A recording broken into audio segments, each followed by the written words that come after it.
Khilafah, sebuah institusi pemerintahan Islam yang berjalan sejak zaman para sahabat hingga tahun 1924. Ia merupakan sebuah simbol keagungan peradaban Islam selama hampir 1.300 tahun. Setelah hampir seabad pasca keruntuhannya, kini ia kembali mencuat sebagai isu yang begitu hangat di tengah masyarakat. Belahan dunia timur dan barat membicarakannya, tak terkecuali di Indonesia.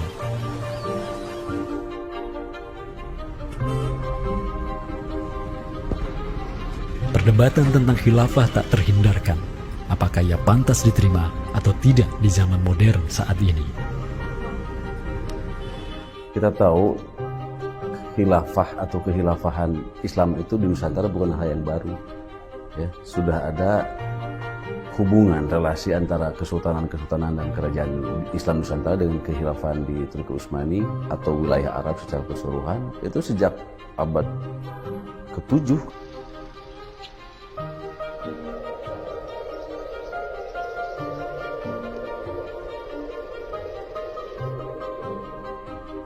Sejarah khilafah yang panjang di pentas dunia telah memainkan debutnya di Nusantara. Islam yang diemban para punggawanya telah menjadikan Nusantara jaya dan menjadi sumber utama perlawanan terhadap para penjajah. Inilah kisah tentang Nusantara dan jalinannya dengan sang negara adidaya. Inilah kisah tentang khilafah yang menjadikan rakyat Nusantara sebagai satu umat dengan Muslim sedunia. Inilah kisah tentang jejak khilafah di Nusantara.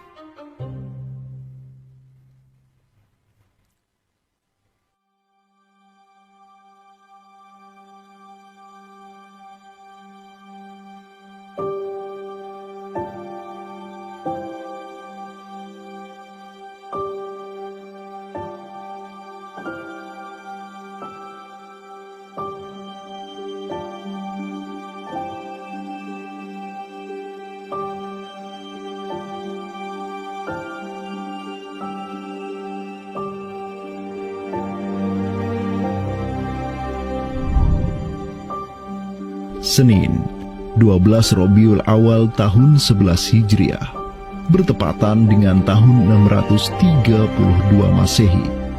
Seluruh langit dunia dirundung mendung. Semua orang di Madinah menundukkan wajahnya, kosong pandangan seraya bercucuran air mata. Di pagi itu, kabar duka menyeruak ke seluruh negeri. Rasulullah Sallallahu Alaihi Wasallam wafat. Pada saat Rasulullah SAW wafat, Abu Bakar itu berkhutbah. Abu Bakar mengatakan begini, Ya ayuhan nas, inna Muhammadan qad mata. Wala budda lihada dini man yakumu bihi. Kata Abu Bakar begitu. Wahai manusia, sesungguhnya Muhammad sudah wafat. Dan urusan agama ini harus ada yang mengurusnya. Setelah Abu Bakar menyampaikan demikian, para sahabat pun segera bersepakat untuk mencari dan memilih Khalifatur Rasulillah, seorang pengganti Nabi, untuk menjaga agama dan menjalankan urusan dunia. Mereka bahkan lebih menyegerakan urusan ini ketimbang menyegerakan pemakaman jasad Rasulullah SAW yang mulia, menandakan bahwa urusan kepemimpinan untuk kaum muslimin pasca wafatnya Nabi merupakan perkara yang amat mendesak. Karena itu Sayyidina Umar juga mengatakan, La islama illa bil jamaah, wala jama'atan illa bil imarah, wala imaratan illa bil ta'ah. Umar juga memahami sebagaimana yang dipahami oleh Abu Bakar. Islam ini tidak akan kuat kecuali dengan adanya jamaah, dengan adanya persatuan.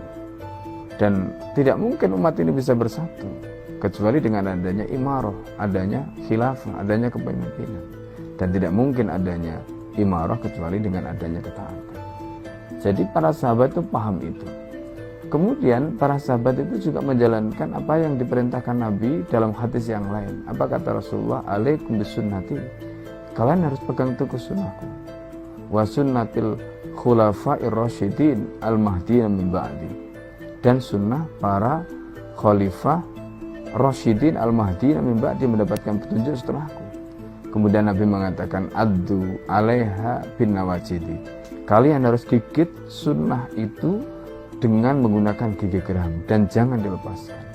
sunnah yang ditinggalkan oleh para khulafaur rasyidin itu apa? Pertanyaannya begitu.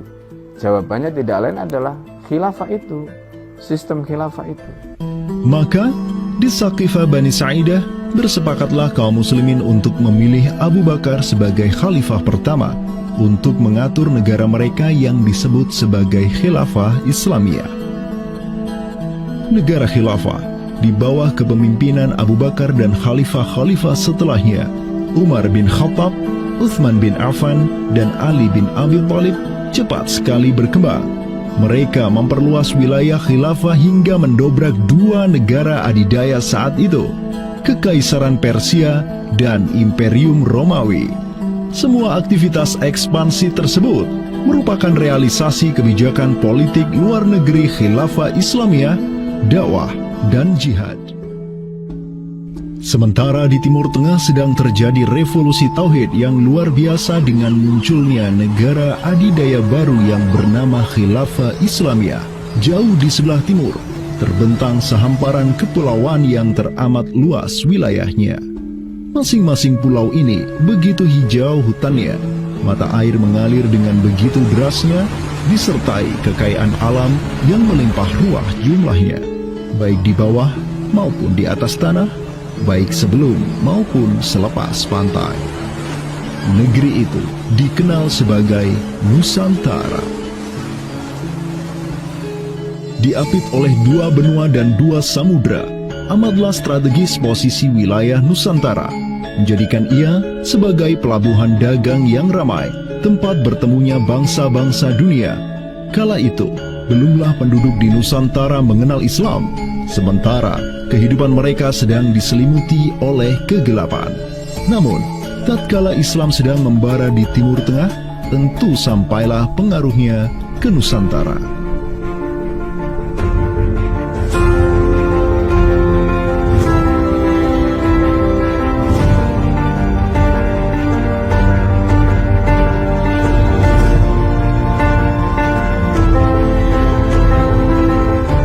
Saya ingin mengutip apa yang pernah dinyatakan oleh Buya Hamka ya di dalam buku beliau dari Perbendaharaan Lama, termasuk juga buku beliau yang judulnya Sejarah Umat Islam, yang beliau menyatakan bahwa sesungguhnya teori yang kita tahu bahwa Islam masuk ke Nusantara itu berasal dari Gujarat pada abad ke-12 sampai 15 Masehi, itu sebetulnya tidaklah tepat sepenuhnya. Karena apa? Karena Buya Hamka memiliki pandangan ataupun penjelasan terkait dengan kapan sesungguhnya Islam masuk ke Nusantara, ke Indonesia. Beliau menyatakan bahwa Islam masuk ke Nusantara itu jauh sebelum teori Gujarat.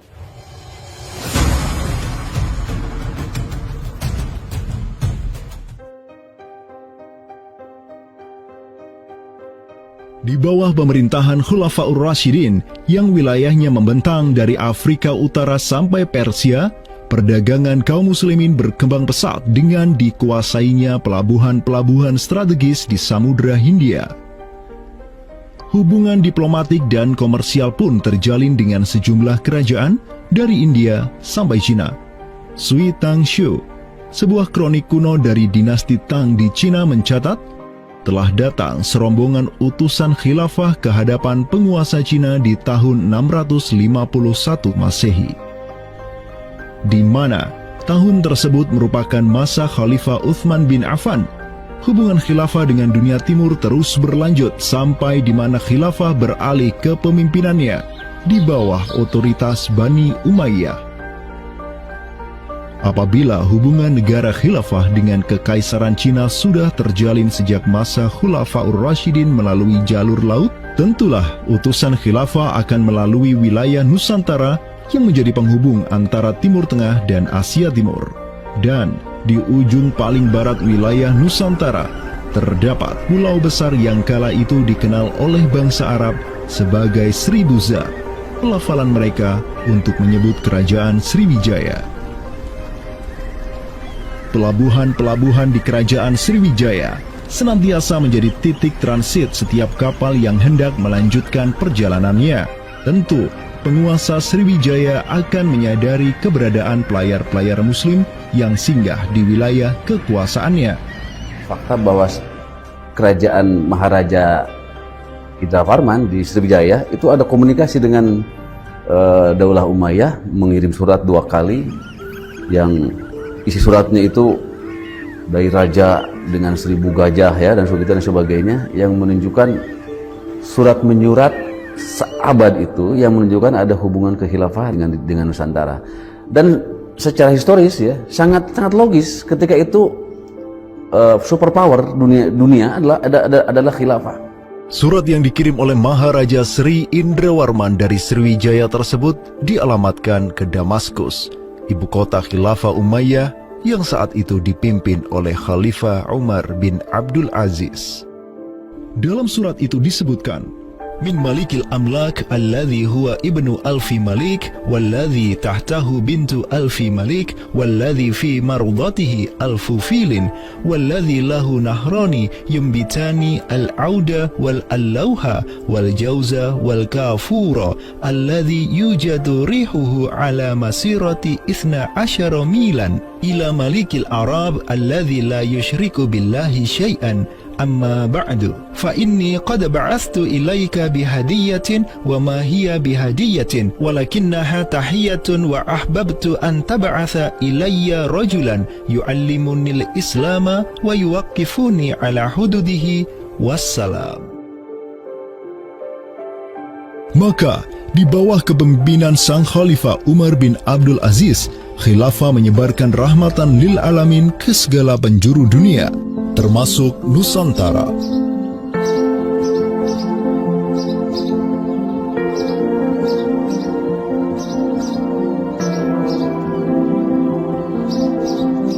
Seperti sekarang Amerika atau Eropa kan ada hubungan dengan semua negara karena dominasi politik, ekonomi mereka, budayaan dan sebagainya. Saat itu penguasa dunia atau superpower adalah dunia Islam, institusi politiknya khilafah, maka sangat logis kalau ada relasi dengan berbagai semua negara.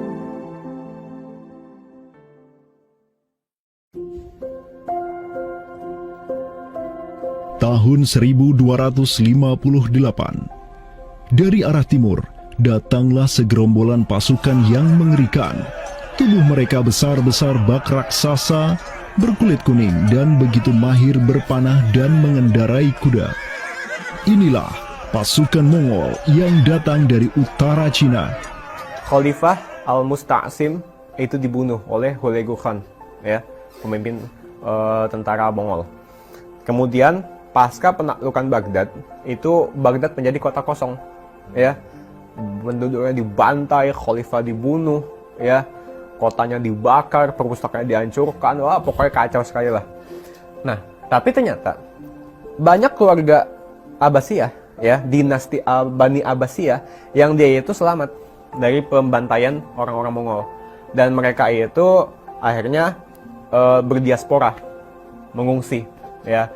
Ada yang berdiaspora, ada yang mengungsi ke Hijaz, ada yang mengungsi ke daerah Najd, ya, ada yang mengungsi ke daerah Mesir. Ada satu keturunan Abbasiyah, Bani Abbasiyah, yang dia itu mengungsi sampai ke Aceh, gitu. Dimana Aceh itu dulu, ya, negara yang berkuasa di sana adalah Samudra Pasai.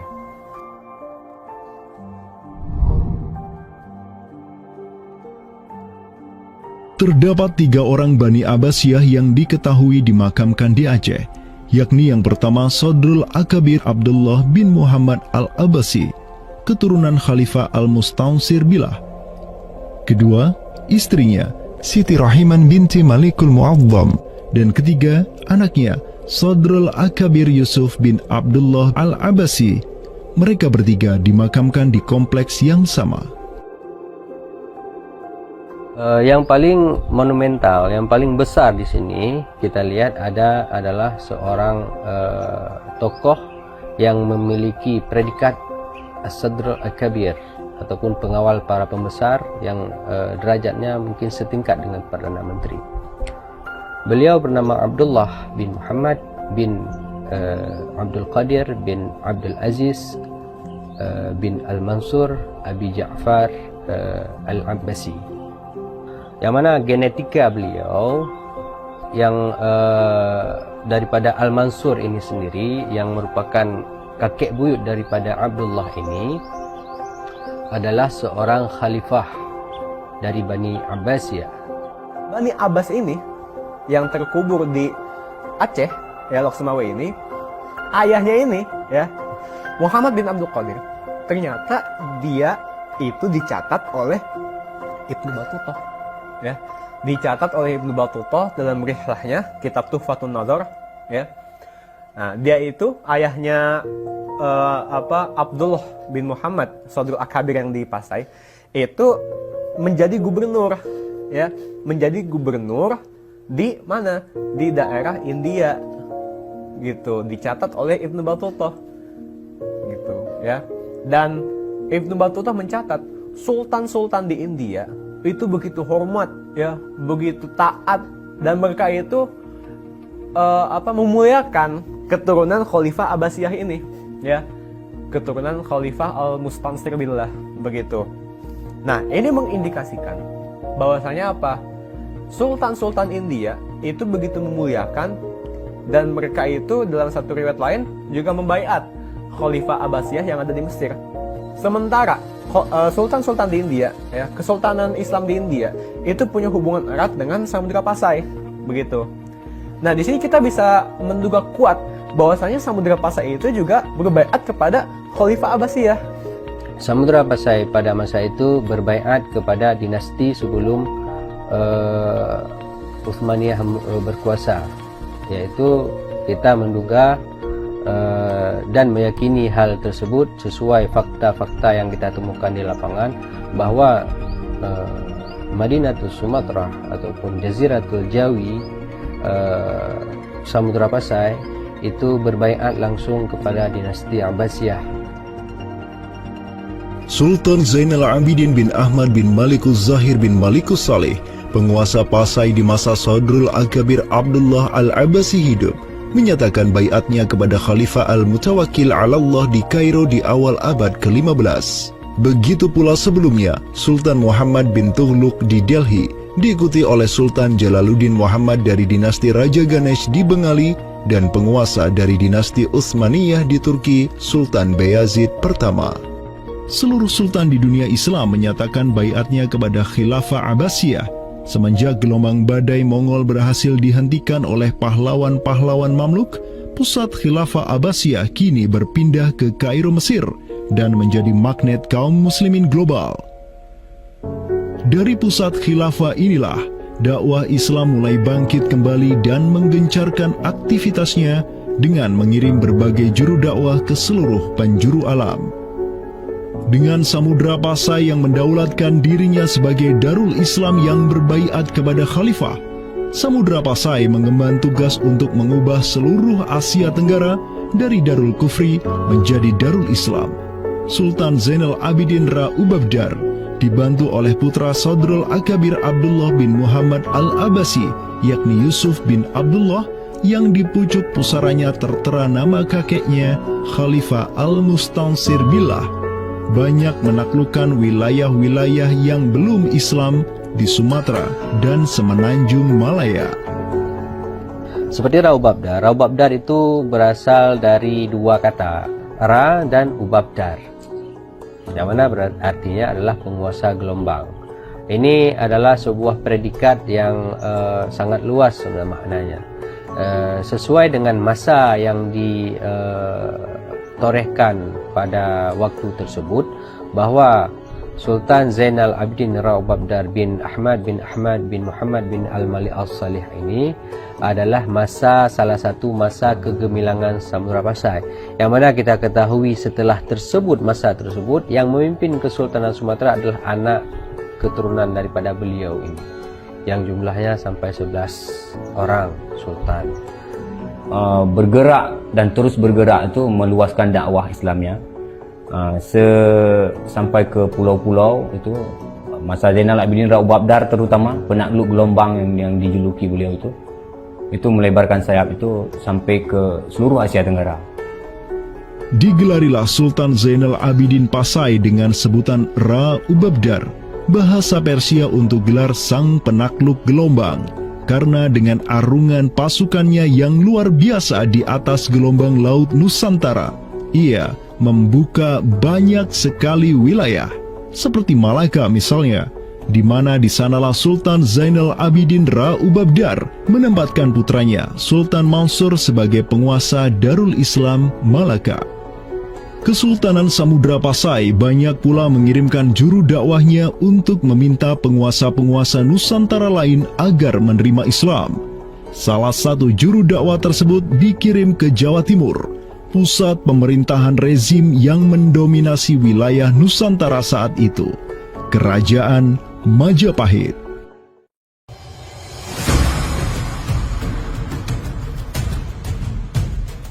Gresik, Jawa Timur. Di kota yang hanya berjarak 60 km dari Trowulan, ibu kota Kerajaan Majapahit, terbaring jasad mulia di atas pusara marmer yang begitu indah. Inilah kubur seseorang yang menginisiasi tegaknya Islam di tanah Jawa, Maulana Malik Ibrahim, yang kemudian dikenal sebagai Sunan Gresik. Malik Ibrahim adalah seorang yang berkedudukan tinggi di lingkaran kuasa Samudra Pasai, terlihat dari gelarnya yang bertajuk Umdatus Salatin wal Wuzara, pondasi para sultan dan wazir, di mana gelar tersebut adalah gelar untuk wakil Sultan Samudra Pasai, sebagaimana yang dicatat oleh Ibnu Batutah. Gelarnya yang lain seperti Burhanud Daulah Waddin, penerang negara dan agama, adalah gelar yang disematkan kepadanya selayaknya gelar-gelar yang diberikan Khilafah Abbasiyah kepada pejabat-pejabat penting daulah, sebuah gelar yang begitu politis sekaligus agamis.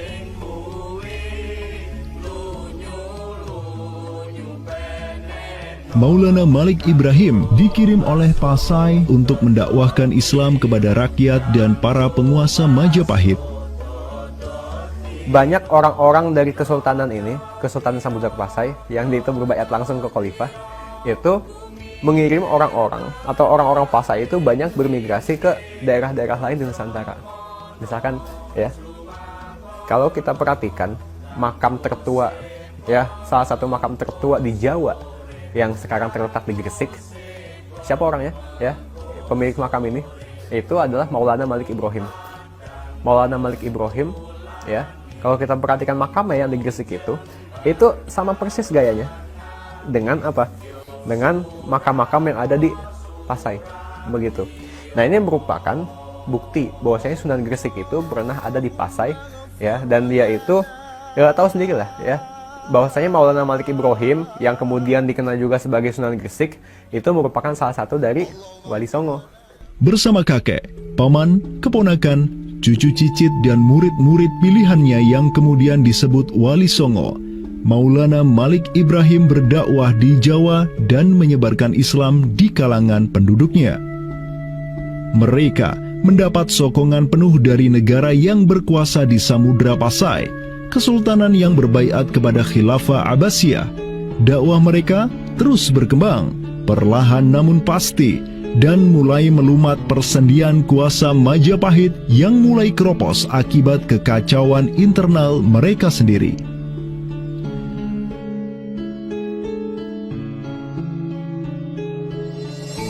Para Wali Songo juga dihormati karena sebagian besar dari mereka menyandang status sebagai keturunan Nabi melalui jalur Husain bin Abi Thalib yang terus turun-temurun kepada Muhammad Sahib Marbal, turun lagi ke Alawi sampai ke Imam Jamaluddin Al-Husaini yang dikenal juga sebagai Syekh Maulana Jumadil Kubra, yang dari dialah para Wali Songo lahir sebagai anak-anaknya.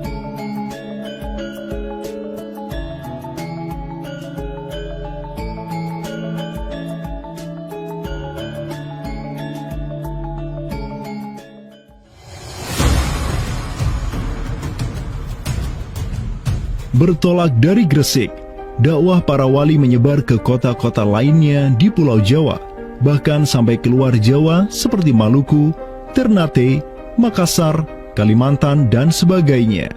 Selain kalangan rakyat, banyak pula pejabat-pejabat Majapahit yang tercerahkan dengan Islam dan sukarela mengucap syahadatain, seperti para adipati Majapahit di Palembang, Cirebon, Semarang, Pekalongan, Jipang sampai Mataram. Tak tanggung-tanggung, di antara mereka yang berislam bahkan merupakan sang putra mahkota Majapahit sendiri, Pangeran Jimbun alias Raden Patah, yang merupakan buah dari pernikahan Raja Brawijaya kelima dengan seorang putri Cina. Ketika dewasa, Raden Patah belajar kepada Sunan Giri di Surabaya, kemudian diangkat menjadi Adipati Demak oleh ayahnya. Kemudian, di tahun 1478, Brawijaya kelima digulingkan oleh pesaingnya dari Kediri, Girindra Wardana.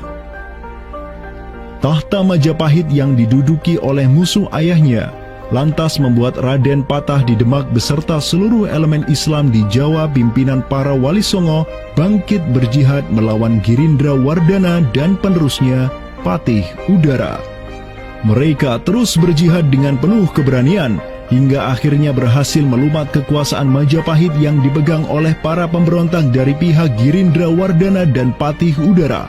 Kaum muslimin pun meraih kemenangan hingga akhirnya mereka berhasil memproklamirkan berdirinya sebuah daulah Islam pertama di tanah Jawa, Kesultanan Demak, pada tahun 1482.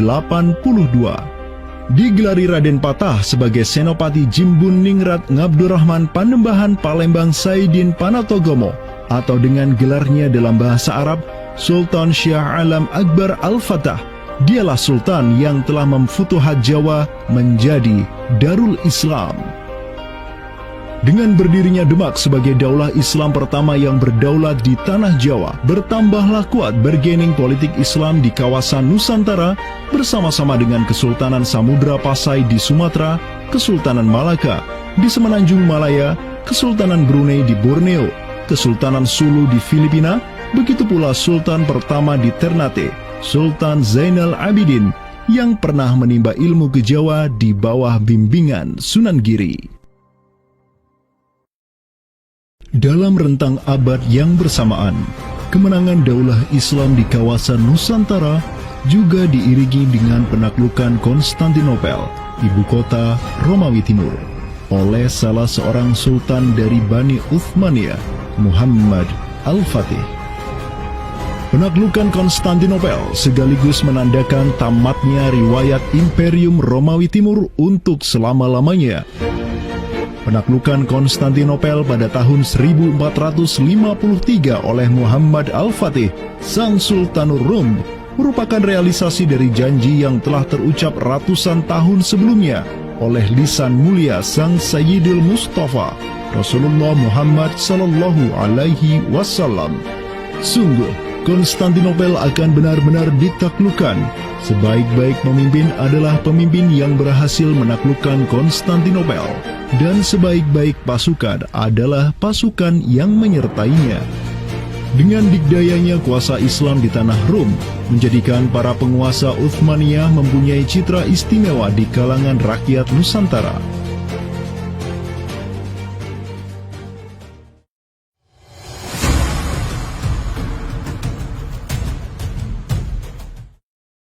Namun demikian, dikala penaklukan demi penaklukan sedang digencarkan oleh tentara Islam mulai dari Rum sampai ke Nusantara, penaklukan yang sama juga digencarkan oleh tentara Kristen di ujung paling barat dunia Islam, Andalusia.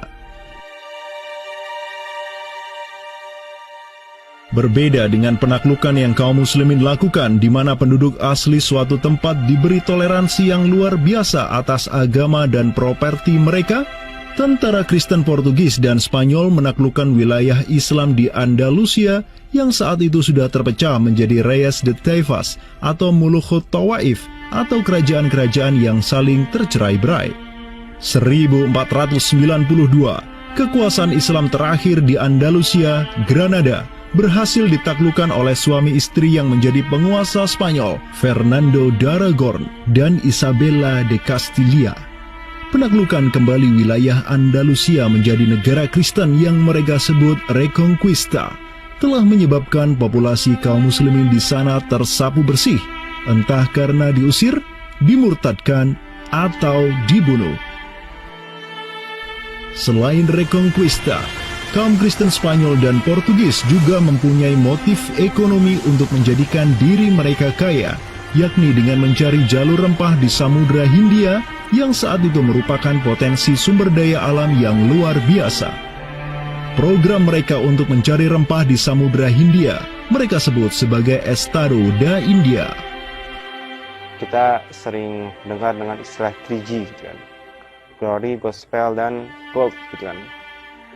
Jadi ya mereka ingin ekspansi, mereka ingin menyebarkan misi agama mereka, dan mereka juga ingin mencari gold.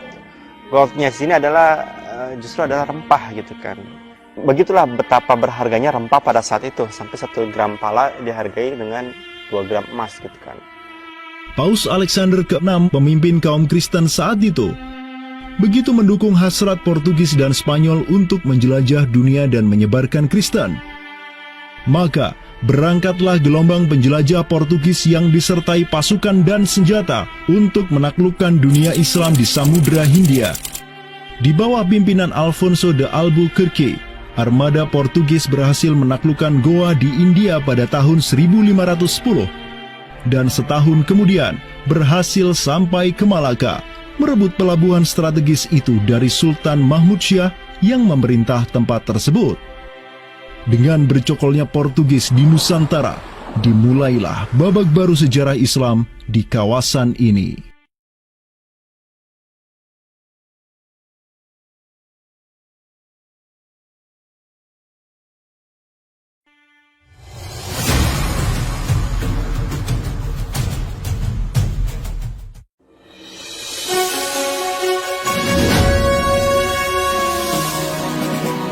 Sementara di Nusantara tengah berlangsung gejolak dengan hadirnya Portugis yang berpusat di Malaka.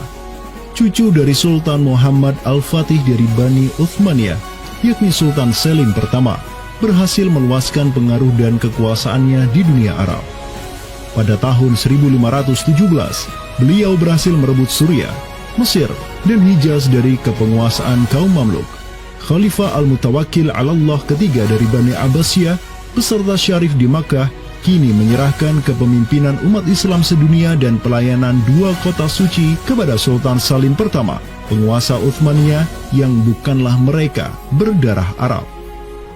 Perlu dicatat bahwa penjelasan tentang Al-A'immatu fi Quraisyin itu, kalau kita merujuk kepada kitab Ar-Rawdah, Rawdatul Talibin wa Umdatul Muftin, memang ada hal yang menarik di sini. Di satu sisi ada mengatakan bahwa syarat khalifah itu harus Quraisy.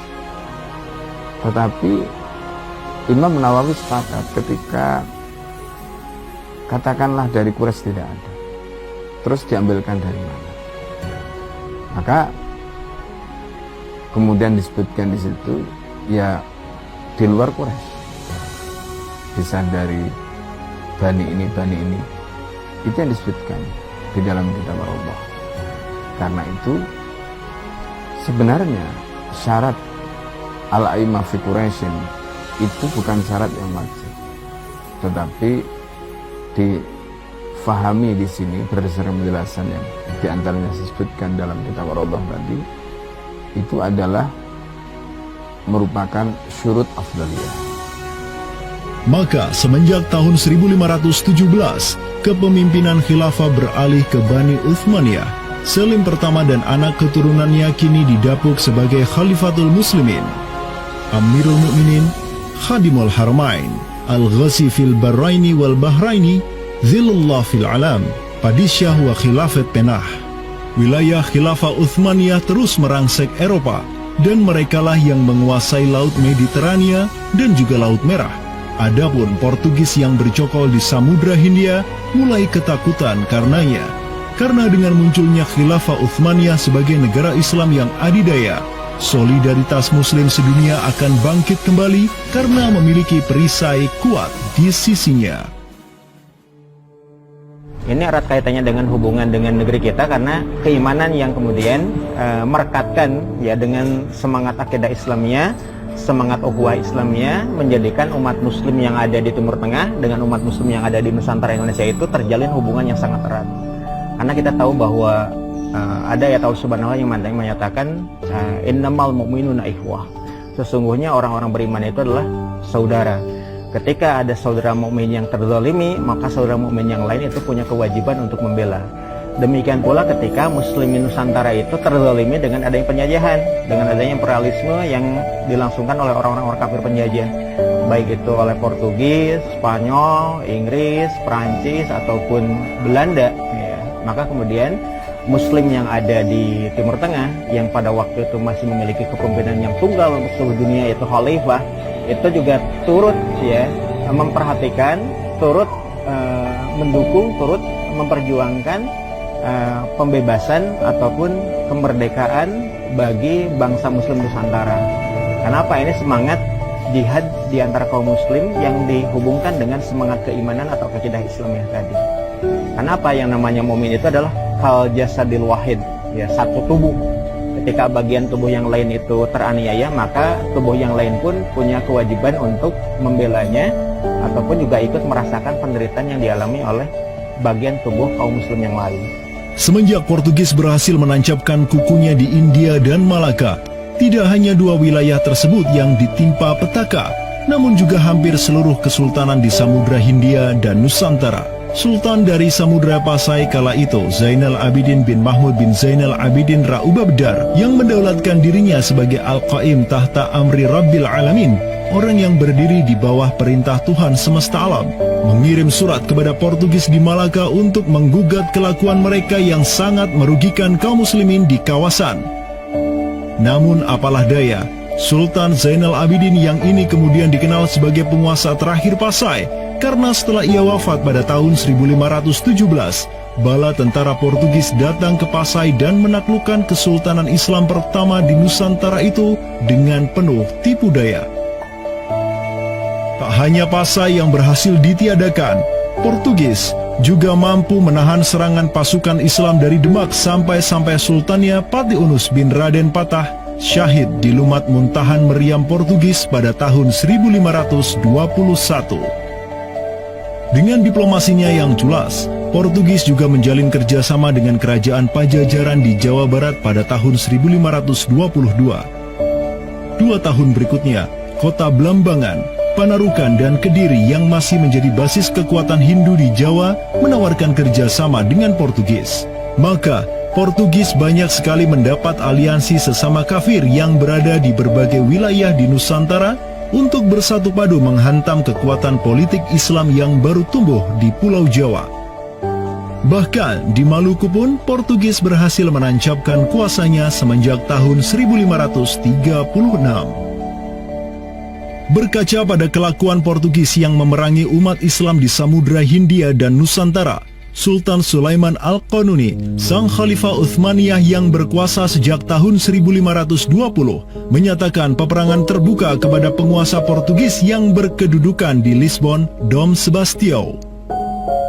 Telah dilaporkan kepada saya bahwa jamaah haji dan para pedagang muslim yang datang dari India melalui laut telah dianiaya. Jika engkau masih membangkang, maka dengan bantuan Allah yang Maha Agung, kami akan melakukan segala yang diperlukan untuk memulihkan ketertiban di negeri-negeri itu, dan tiada guna lagi bagi engkau untuk memprotesnya.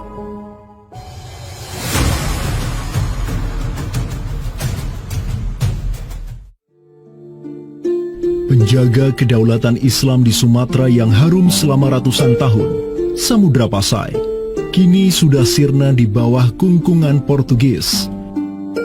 Namun, harapan kemenangan itu masih ada, karena tak lama setelah itu muncul kekuatan baru yang terbit di ujung utara Sumatera, Kesultanan Aceh. Kita mengetahui bahwa Sultan Aceh yang pertama adalah Sultan Ali Mughayat Shah, ya. Beliau wafat tahun 1530. Dan ini merupakan masa yang bersamaan dengan Sultan Sulaiman Al-Qanuni dari Khilafah Utsmaniyah. Prestasi Sultan Ali Mughayat Shah telah dicatat dengan tinta emas sejarah. Kegemilangan Sultan Aceh pertama itulah yang direkam Syekh Ahmad Zainuddin Asy-Syafi'i Al-Malibari, yang merupakan murid dari ulama tersohor Ibnu Hajar Al-Haytami. Dalam kitabnya Tuhfatul Mujahidin fi Ba'di Akhbaril Burtukaliyin, Syekh Zainuddin Asy-Syafi'i menulis, dan mereka Orang-orang Portugis, semoga Allah mengalahkan mereka, mendatangkan berbagai barang dari negeri-negeri yang jauh. Mereka menjadi ramai dan bertambah banyak di kawasan. Para penguasa berbagai pelabuhan menuruti kehendak mereka sehingga mereka sepenuhnya menguasai pelabuhan-pelabuhan tersebut. Pelayaran hanya dapat dilakukan dengan jaminan keamanan dari mereka.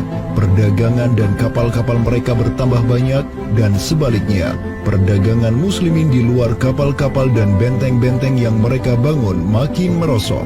Tiada seorang pun yang dapat merebut kota-kota pelabuhan itu selain Sultan yang mujahid, Ali Al-Ashi. Semoga Allah menerangkan kuburnya. Karena Sultan Ali Al-Ashi lah yang telah membuka Sumatera dan menjadikannya Darul Islam. Semoga Allah membalas kebaikannya untuk kaum muslim dengan sebaik-baik balasan. Kalau kita perhatikan makam Sultan Ali Mugoyatsyah, di situ ada kalimat menarik yang terpampang di inskripsi makamnya. Al-Ghazi fil barri wal bahri yansuruhullah. Ya. Bahwasanya Sultan Ali Mugoyatsyah itu juga dikenal sebagai Al-Ghazi, ya, petarung fil barri wal bahri.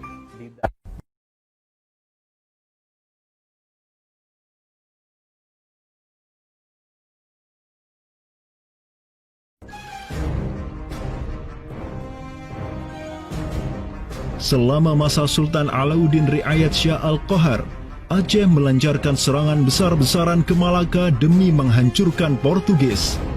Serangan-serangan itu dilaksanakan pada tahun 1537, 1564, dan 1568. Pada serangan yang ketiga di tahun 1568, armada raksasa berkekuatan 15.000 Ghazi Aceh, 400 Janissaris dari Khilafah Uthmaniyah, dan 200 meriam monster karya para ahli senjata Uthmaniyah berangkat ke Malaka yang dikomando langsung oleh Sultan Alauddin Riayat Shah Al-Qahar. Portugis yang bercokol di Malaka benar-benar kewalahan dan hancur berantakan ketika diserang bertubi-tubi oleh pasukan Aceh.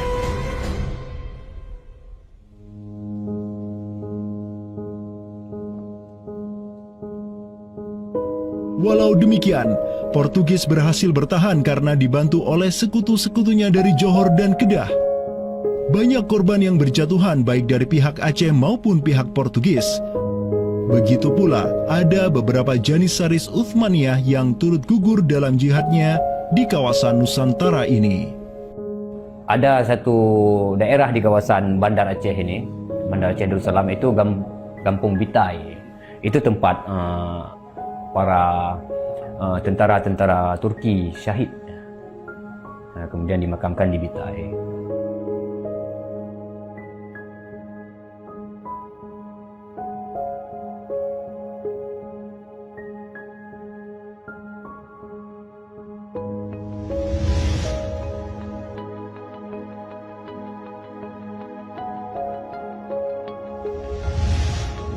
Mungkin kita melihat juga dari segi numismatik atau mata uangnya, banyak sekali dirham-dirham Turki Utsmani kita temukan di sini. Ini adalah Gampung Pande, sebuah rawa kumuh yang terletak di tepi pantai Kutaraja, Banda Aceh. Semenjak tahun 2006, tempat ini sudah dijadikan sebagai tempat pembuangan akhir untuk sampah dan tinja. Kemudian sempat pula ingin dibangun di atasnya instalasi pengolahan air limbah atau IPAL oleh Pemda setempat. Namun siapa sangka, di tempat yang nasibnya begitu menyedihkan hari ini, di tahun 2013 lalu, telah ditemukan tidak kurang dari 6.000 keping dinar dan dirham yang dicetak oleh Khilafah Utsmaniyah dan Kesultanan Aceh. Dari Sultan Sulaiman Al-Qanuni kita temukan di sini. Kemudian Sultan Murad juga kita temukan di sini. Gampung Pande yang merupakan salah satu kawasan Islam tertua di Aceh, di mana di sanalah terdapat ribuan makam tokoh-tokoh penting Islam yang datang dari seluruh penjuru negeri. Dan beginilah nasibnya sekarang, terhinakan oleh orang-orang yang melupakan sejarah besarnya, tak tersentuh oleh peradaban modern yang durhaka kepada sejarah Islamnya.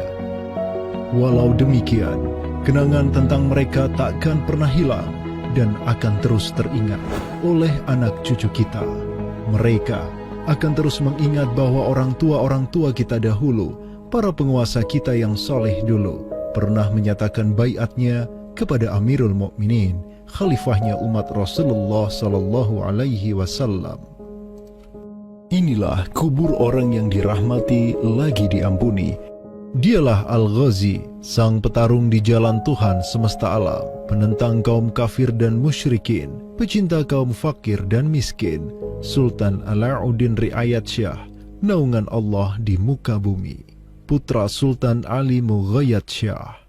Semoga Allah menyiramkan rahmat ke atas pusaranya dan menjadikan surga tempat kediamannya.